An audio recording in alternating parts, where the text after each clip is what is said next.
এই আর একটা পেয়ার আস্তে আস্তে। এটা হলো ওই যে ফয়সাল ভাইয়ের কাছ থেকে যে বললাম কিনে আনছিলাম যে নটটা, ওই নরেরই জেনারেশন। এই মাদিটা পেয়ারিং করা আসলে অনেক কঠিন একটা জিনিস। পেয়ারিং করা আমার মধ্যে এক ধরনের একটা আর্ট আর কি। যে কীরকম যে অনেকে আছে না ভাই, এই ভাই আসেন আমার কবুতরগুলো জোড়া দিয়ে যান, এবং দেখছি অনেক ওস্তাদি করে কি দ্রুম দারুম করে গেলো আর বাবারে বাবা ধরতে ধরি এই নর আর ওই মা দিয়ে আর ওই নর জোড়া দিয়ে দিল। আসলে সে তো জানে না যে কি এর লগে কি জোড়া দিল,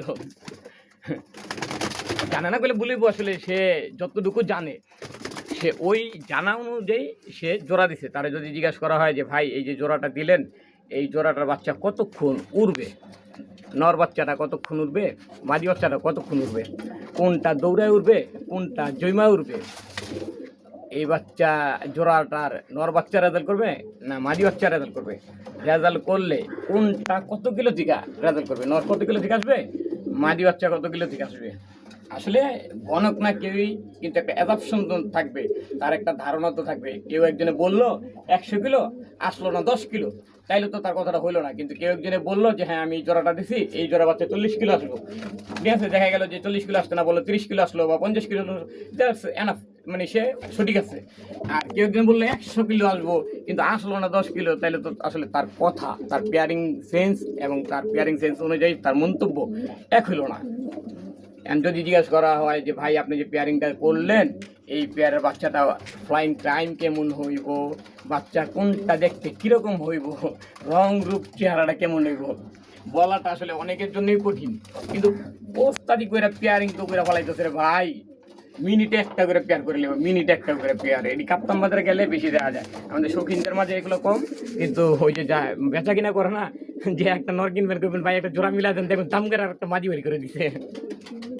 আনলে একটা মাদি কিনা করবেন কি ভাই আমার এই মাদিটার লেগে একটা জোড়া মিলাই দেন একটা মাদিটার সাথে, দেখবেন তাপাস করে তাপিতে একটা কবুতর ধরবো, ধরেই এই যে এই মাদির লগে না জোড়া।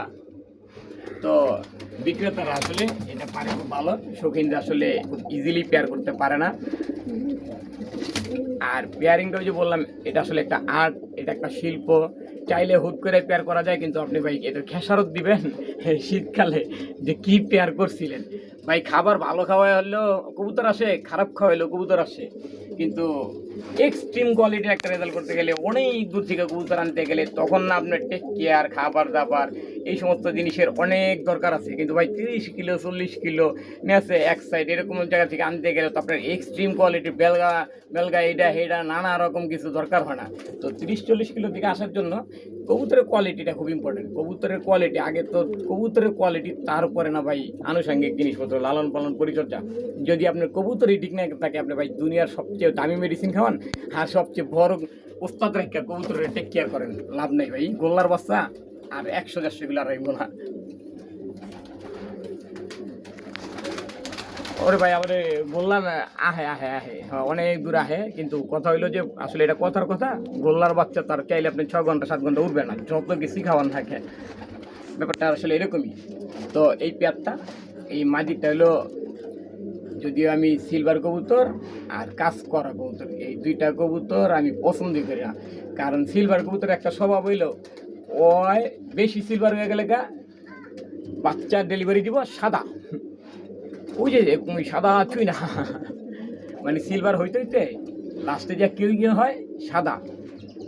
আর সিলভার কবুতর আরেকটা মানে সুন্দর ধর্ম আছে, যে সেটা হলো কি, সিলভার কবুতর অন্য যে কোনো রঙের সাথে ম্যাশ হয়ে যায়, অ্যাডজাস্টেবল, মানে অন্য রং আর সিলভার রং, এই দুইটা রং মিলামিশা বাচ্চা ডেলিভারি দেয়, বাচ্চার রং ডেলিভারি দেয়।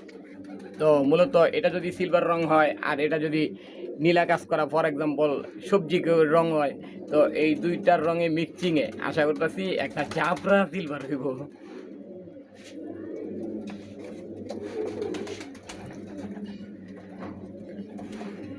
এই নটটার বাবাটা 81 কিলো আসা, মাদিটার মা মনামতি থেকে আসা, মাদিটার বাবা হইল এই কবুতরটা।